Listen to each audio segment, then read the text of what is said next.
Hello, everybody. Welcome to Finding Brave. Kathy Caprino here. How's it going? Right now, when we're recording, we are on the way to Thanksgiving, and my wonderful guest, Lou Johnson, and who's in Australia, we're talking about the meaning of Thanksgiving. I hope wherever you are in the holiday season when you hear this, that it's full of love and joy and peace. And I am just so beyond thrilled, honestly, and honored to have our guest Lou here today. And we were just reminiscing. I guess we've known each other maybe 2.5 years, Lou, right? Maybe a little bit longer even. Maybe Yeah. even long. And I love to tell you all why these guests that I have mean so much to me. And Lou is one of those people. Lou is, I'm going to read her bio in a minute, but just an incredible figure in the publishing industry and has worked with so many top authors and writers, and you're going to hear all about that. But Lou was one of the very first people that supported this new book I have in development.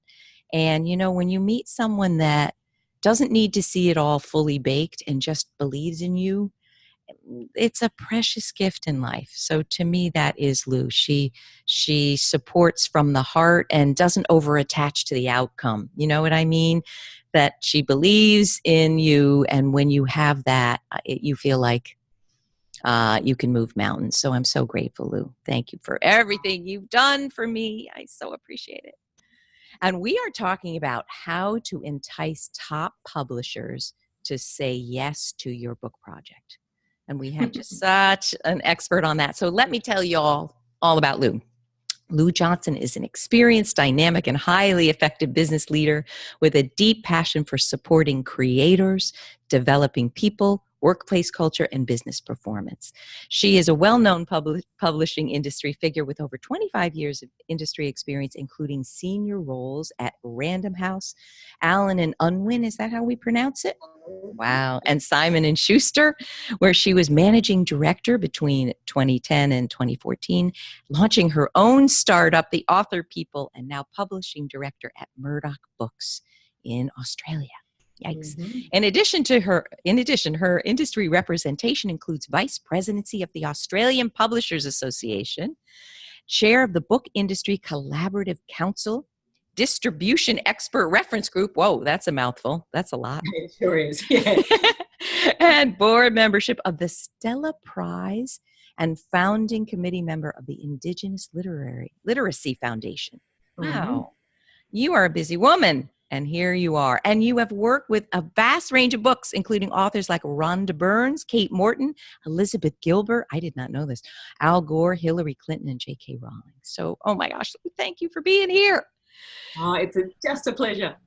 All right, now let's dive in. So what are we talking about? We're talking, hopefully this will speak to anyone who has a book idea, a literary idea. We are probably talking mostly about nonfiction right now, but we'll touch on, Lou, if there's a big difference between memoir and other types of books. Mm-hmm. But the very first thing, and you know, I'm in the throes of this right this second in my second book, but tell us from a top publisher's perspective, mm-hmm. What are you looking for in general, your whole field, but you in particular, for a book project that you would say yes to it? What has to happen here? Okay, well, I figure that none of these are going to be short answers as we chat. Okay, me too. Okay, so to provide a bit of context, and I find that's critical, because every publisher is looking for something subtly different. So at Murdoch Books, what we do is we really have everything grouped under an underlying purpose to add value for our audience. And we group everything under this promise to people that we're really going to give them the tools to live life well. So stepping back from that, that means that we're a lifestyle publisher, so we exclusively publish non-fiction. And our set of criteria from there definitely be crossover with all publishers, but we have our own subset within that. So to begin with, we firstly say, well, there are one of two ways that we go, because often we actually commission. Often we are thinking about areas that we know are pain points, if you like, for our customer, or conversations that are starting to happen. And we we go and find people who we think are going to be able to provide a really helpful voice in that space. Wow. But if we take it back the other way, if somebody were pitching to us, the questions that we would ask of that, we would say, firstly, does it fit the publishing term is our list? And is it us? Does the voice fit what we're looking for? Is the voice going to work for the audience we're speaking to? And I often say in the business that I'm running at Murdoch Books that I liken our relationship with the audience as having an ongoing conversation with them. So, and you know, when you go to a dinner party and you end up chatting to that one person that you didn't expect to, and you have this really rich conversation and it takes you into all sorts of interesting spaces, that's the voice that I want to have for our Murdoch Books authors. So that's really important for us. Then we are saying, is there a need? Is there actually a need for this conversation? Then we say, what else is, well, actually, before we get to the next one, then we go, is there a need for this conversation in book form? Or is that going to be serviced by a whole host of other mediums? Then we say, if we're saying it is book form, then we say, is there a gap? Like, what does the rest of the market look like? Is there a way we can get this message out into the market? What is the best way to shape that? And the clearer that the author's own understanding of why their voice counts, why their voice is actually going to add value for other people, and how they're going to frame their message, then obviously that is much more compelling for us. Because one of the things I think that we do really well is that we collaborate to help to determine the best final shape for the work. But if the author themselves isn't really clear about why their message is worth sharing, then that's very difficult, because it's a muddy message from the very beginning. Oh my gosh. And I know that was a question. I wish I'd talked to you 10 years ago about all this. Let me ask this when you shared your list of the criteria, it seems to me, if we're really looking honestly at what people write in general, and I'm on Forbes and I see on LinkedIn and I see a lot of writing, some of it wonderful, some of it not. What percent of projects that you hear from, and you don't have to talk only about Murdoch Books if that's proprietary. What percentage of any project of the projects that you hear about in a year fit that criteria? Oh, I probably couldn't put it in. I probably couldn't put it in percentage terms. Not very many. Not very many, right? And it depends. Again, it depends on a publisher's model. So without spending too much time more on Murdoch Books, but we curate really heavily, and because we have that commissioning model as well, we have a higher strike rate. Having said that, it's hard. It is like I often say it's like panning for gold, because there's no shortage of material. There's no shortage of people who want to be published. But if we are going to actually deliver on our promise to our audience, that we're really going to add value rather than just serving them up a product and putting something on the conveyor belt, then it's a sharper set of criteria. But the other thing I didn't mention before, and it's really, really critical for many publishers, they're also really looking hard at the return on investment, or the potential return on the potential investment. Oh, I love it. So I want to go to something that I think addresses that really clearly, but the idea of the platform that you're looking for. And I want to say, when my book, Breakdown Breakthrough, first came out 10 years ago, and I'd love to ask a question on this. I did think I had something unusual and special to say, but sometimes how we evaluate our own value is not quite the way the rest of the world does. Look, I think that's so true. Yeah. So what is one tip we can give a prospective writer or a new author so that when they're describing to you why their voice is unique, they're actually giving you information that is grounded in reality? What can they do? I think the really critical thing is to step back from your own work.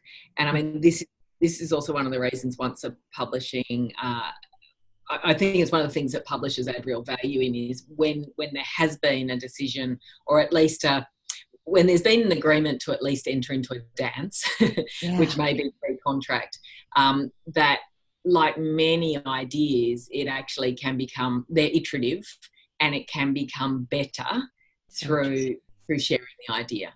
And when you're in the early stages as the creator, and even when we as publishers are having early conversations with authors before we even go into our own internal process, there's something that's quite precious about the idea at that point, that you've got to be careful you don't snuff the flame whole of that. life out of it. Yeah. Yeah, and sort of ground it and anchor it, and then suddenly you go, where's it gone?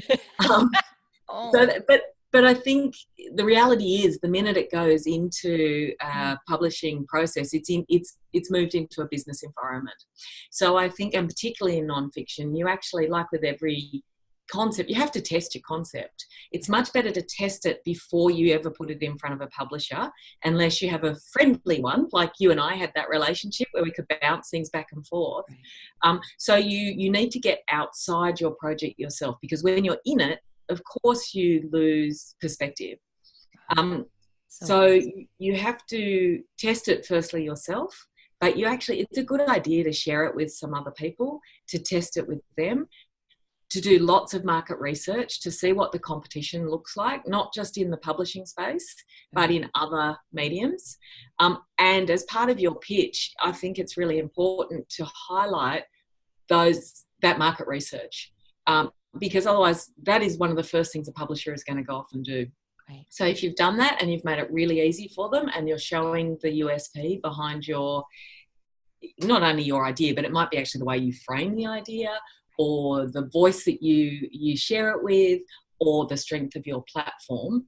But you have to be ticking at least one of those boxes pretty solidly for a publisher to be interested in actually taking a look.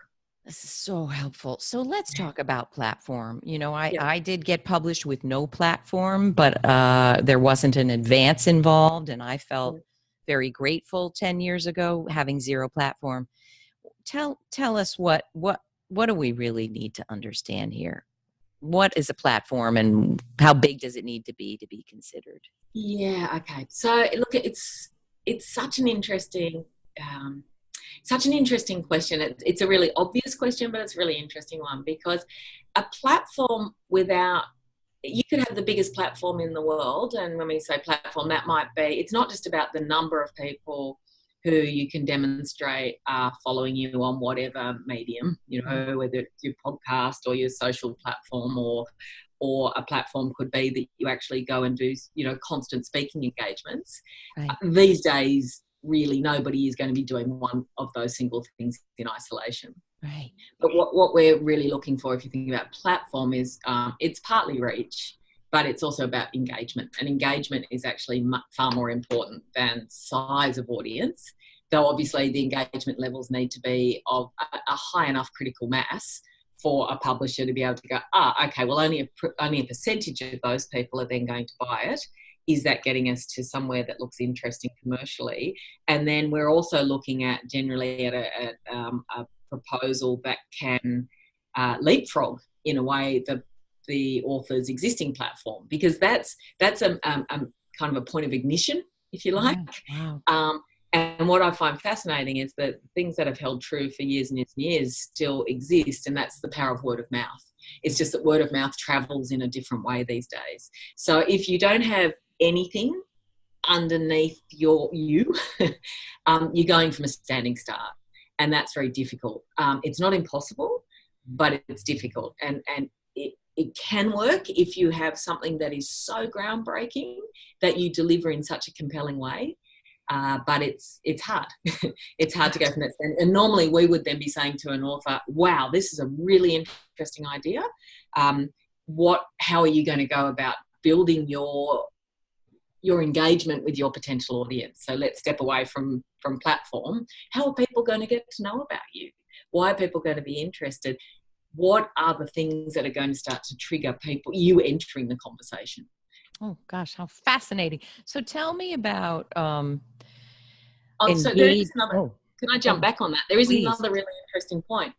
You can have a big platform or a big following in one particular market, but Australia, for instance, has a much smaller population than the US.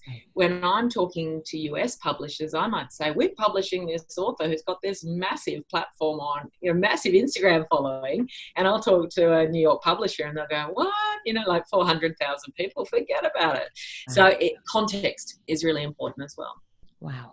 So tell us about engagement versus, okay, someone, let's say, right now I have 860,000 followers on LinkedIn, but that I think demonstrates a certain something that perhaps there are a series of compelling messages that keep people, right? But that's not necessarily engagement in a way that is going to translate to dollars spent on a book. Is that the way a publisher would look at it? Yes. So a publisher would look at that and say, does that have the potential to lead to engagement to buy a book? Because of course, if you truly have a powerful platform, it's obviously steeped in authenticity. So people are there and they'll only come back because you're adding some level of value. I mean, there is so much in front of people every day, as you know.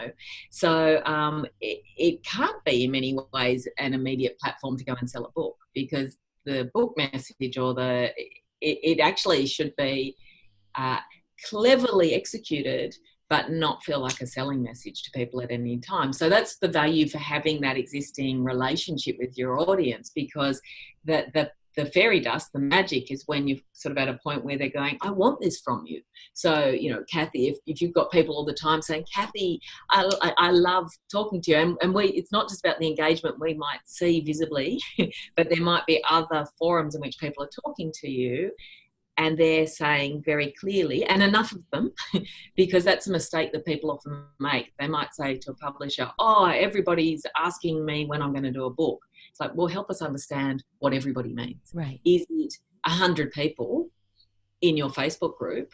Or is it, what other research have you got that's actually telling you that could be, again, enough of a critical mass? And engagement also can be measured by a mailing list and open rates. Is that right? Absolutely. Yep. Yeah. Are they reading you on a regular basis, or was it a one-off thing that they liked and 100,000 people liked it, but it's not you? Right. Yeah. Or was there a post that went viral? Right. And is it continuing to be used? Are there things that people will, almost in a way, it's either so deeply attached to you, or the idea itself has almost become bigger than its creator, which is showing that there's a really receptive audience. And then you've got to work out how to bottle all those things. Yeah. How fascinating. And just the way you speak, I feel like, tell me if I'm crazy, I know that you are a consummate business person, but I feel like you take an idea and it's in your hands, you nurture it, you believe in it, you honor it. Like just the fact that you said, we don't want to grab it and then ground it in such a way that we snuff the life out of it. I don't know. I'm guessing that not every publisher gets it the way you do. Understands what the heart of being a creative is and how it's a fine balance, right? Yeah, absolutely. Look, I've come to the role that I have now in a fairly unusual way, in that my background in publishing was very much in sales and marketing. Oh, wow. Yeah, so those roles that you talked about and have up until Simon Schuster were sales and marketing roles.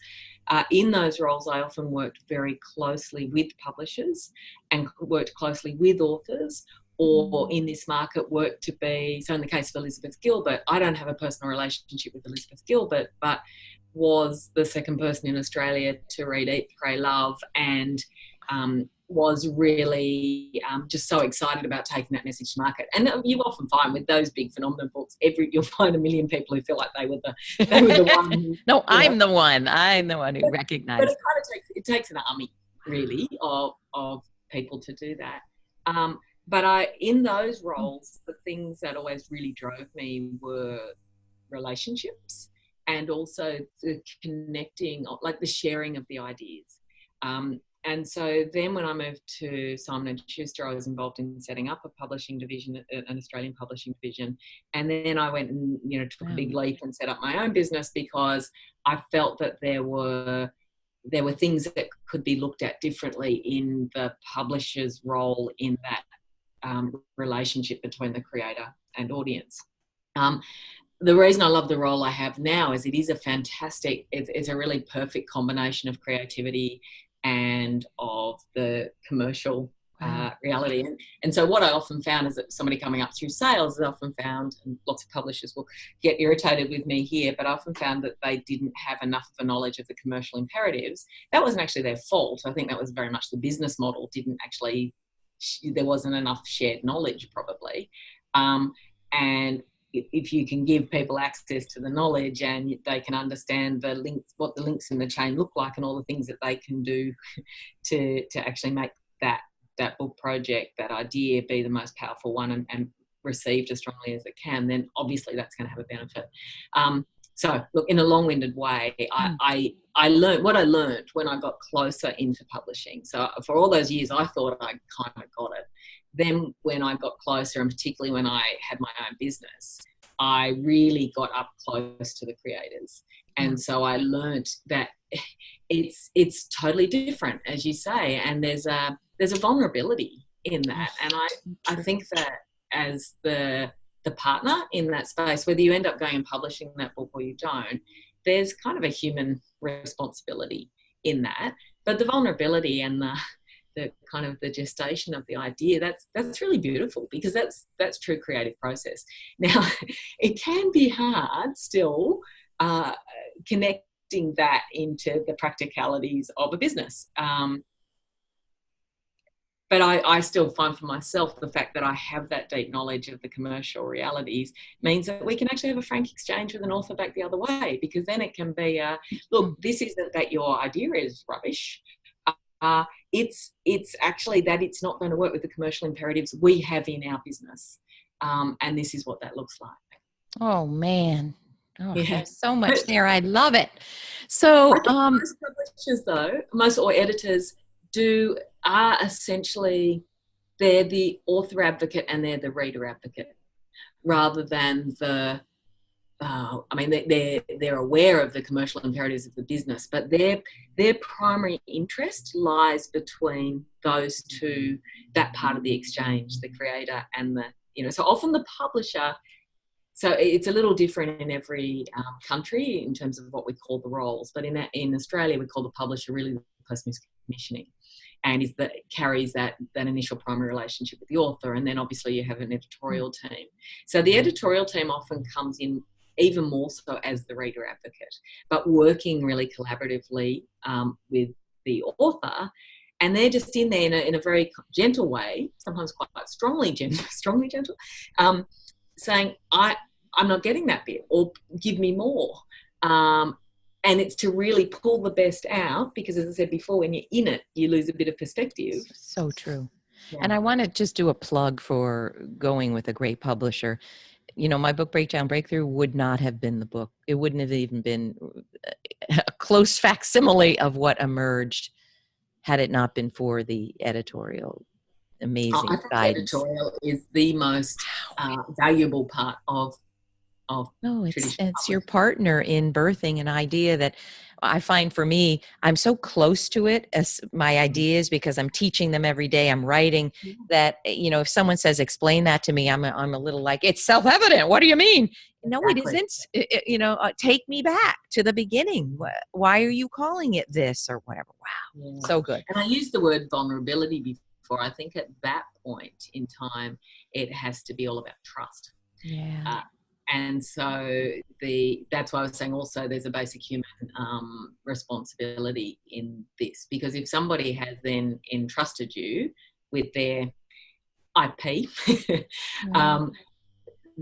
then it's your responsibility to be managing that, to be honouring that. That was the word that you used before.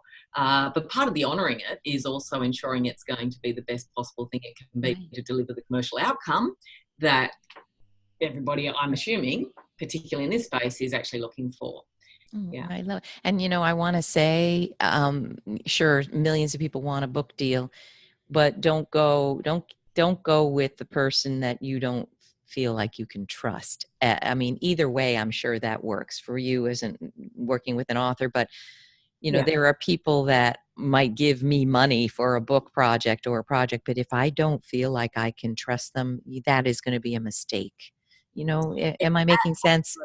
Oh, totally. And I said before, amongst our criteria, we say, well, it fit. Now, that's not just will the subject fit the areas we're interested in publishing, but actually, is there a fit between us as people? Right. Because if we sometimes also as a publisher, you just make a decision early on that this might be a great project, but actually, two things: either the author isn't, it's just not going to be the right fit. You might have an author who has their expectations are wildly out of whack with with reality. The other might be that actually, as a publisher, you are not going to be the best fit for that author Right. because it doesn't quite fit the identity of your list, or somebody can do a better job. Or sometimes an author has published with a publisher for several books, and there comes a moment where it's actually better for them to move somewhere else. So it's important to recognize those things as well. I love it. As hard as it can be. We all just wanted to move along smoothly, but that's not how it. Best projects, I think, are a real interplay, and they're work, right? They're a lot of It's work. work. It's a lot of work. I think a lot of people really underestimate that. And in the non-fiction space too, it's really important that you're thinking about how closely your objectives for that actually align with the publisher's potential objectives.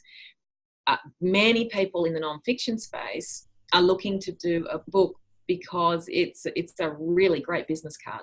And I know a lot of courses these days say, okay, if you're going to build your platform, the steps that you've got to do are set up your social, write a paper, publish a book. Now, if it's all about publishing a book for that purpose, that's hard yards for the publisher, because for the publisher, for us, it's our primary product. Often for an author, it's just one part of their product mix. Oh, wow. This is so fascinating. Golly. So tell me now, I think you've touched on if platform isn't there, what else do people need to be accepted? But if you haven't touched on that, let us know. But I'd love to jump to what are the biggest mistakes then that nonfiction authors or book projects make? What do we need to avoid? Okay, so I think we've touched on some of those as well. One of them is actually not doing the testing before you put it in front of a publisher, unless it's, as I said, a friendly person that you can have a chat with over a drink. And also don't really approach a publisher asking if a publisher doesn't reach out to you, or if you haven't met them through a fabulous piece of serendipity as you and I did, don't waste their time. Yeah. They're also really busy. And the other thing is reading content is really time consuming. So, I mean, I have so many people, and I know anybody else I know in publishing has so many people saying, look, I've got this friend who's got this thing, can I just send it to you? And it's like, that's actually not respecting our time or our craft. So make it easy. Do all the homework that you can before you even get there. Really think hard about which publisher would be the right fit for you. So even doing the research to see the kind of space that you think that your book would fit, and maybe look at some of the precedents in that space. Get those books, see who the publisher is, maybe do a bit of research, see who the actual publisher or editor within that publishing house has actually. So you look at the acknowledgement pages and all those things, do some research on them, understand the things that actually might be driving them. And make sure that when you get to a point of presenting it, that you do a really, really well-formed pitch. And I love Kathy, it. Yours was a very good example of that, because it had sample text. It showed, because I think one of the things you wanted to ask me is, does it all have to be written? No, it doesn't. Yes. And sometimes that can anchor too quickly. But you need, as a publisher, you need to know this person's got a clear vision of what they expect this to be, or what they're hoping for this to be, and the result they're hoping to get for it, and what they're hoping it's going to give their readers. we also want to know that the author's actually going to be able to deliver on that promise to us. Because generally, if you're then taking on a book, you're thinking about where it sits within your publishing program, which means you've allocated some kind of budget expectations around it. So if you do all of those and then suddenly it all falls over and that book doesn't happen or it gets delayed, that's created a hole in our publishing program, and that hole has dollars attached to it. Can I give practical examples of what I think you're referring to? So, for instance, in my current submission, it'll be 2 chapters that I've written, so a publisher can see, oh, she says she's going to address this. How is she going to address it, right? So but excuse me, you said don't write too much so that it could actually anchor. Does that mean die on the vine? That they've written so much, and you're not in the iterative process, that it could appear that it isn't going to be successful, even though the person, is that what you mean?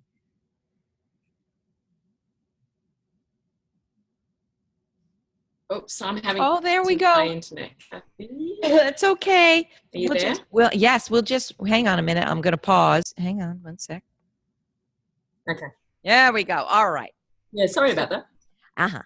So when you say, let's go back to that. When you say if you write too much of it, it could anchor it. That means bomb it. It could end right there because there's right. Tell us about that. Yeah, I think the publisher wants to see potential, but not the completed project. They don't need. Often they don't need to see the completed project. But there's no hard and fast rule. If somebody has written a whole thing and it's great, excellent, it can be published faster. I see. Okay. Yeah, but don't feel that you have to go and write it. You're better off actually firstly testing whether you really, really are committed to doing this, and doing all that other testing that I talked about before, because you don't have to have a full manuscript written to pitch to a publisher, but you do have to have at least a couple of sample chapters, and you need to make sure that those sample chapters are the best that they can be. Wonderful. So, Lou, I'm so aware of our time, and I could stay on for hours, and I know everyone wants to hear more, but would there be one final tip you would want to leave people who are pouring their heart out into their writing and so want it to be spread in the world in a beneficial way? What's the one thing that you haven't said that you'd love to leave us with? One? That there are options. That, firstly, be sure that just because you think it's going to add value to the world, that it really is. And secondly, know that there are options. There are lots of different publishers. You can self-publish. There are ways of getting your message out to people beyond a book. So don't despair. Don't despair. Exactly. Right. And don't over-attach to the outcome. If this publisher that you've loved isn't the right fit, don't break your head against that. Move on. Yeah. If it's meant to be, it will be in some iteration. Right. Yeah. Yeah. And there might be good things to learn about the. I can attest to that. Yeah. Oh yeah. Be open to the beautiful feedback. Oh my gosh, Luce. Now, where do people learn more about you? Where do they go to learn more about Murdoch? And we'll link to this below, but where should they go? Okay, so our website, Murdoch Books, which, as you say, the link will be there. So murdochbooks.com.au. I'm up on LinkedIn, so pretty easy to find. I can't thank you enough, Lou. What an inspiration you are. You're an angel in the book industry. Thank you, everybody. I hope you're ready. I hope this inspires you and gives you real life strategy, solutions, and tips. Don't despair. Your messages are needed in the world. Keep going. Don't give up. Thanks, everybody. See you next time.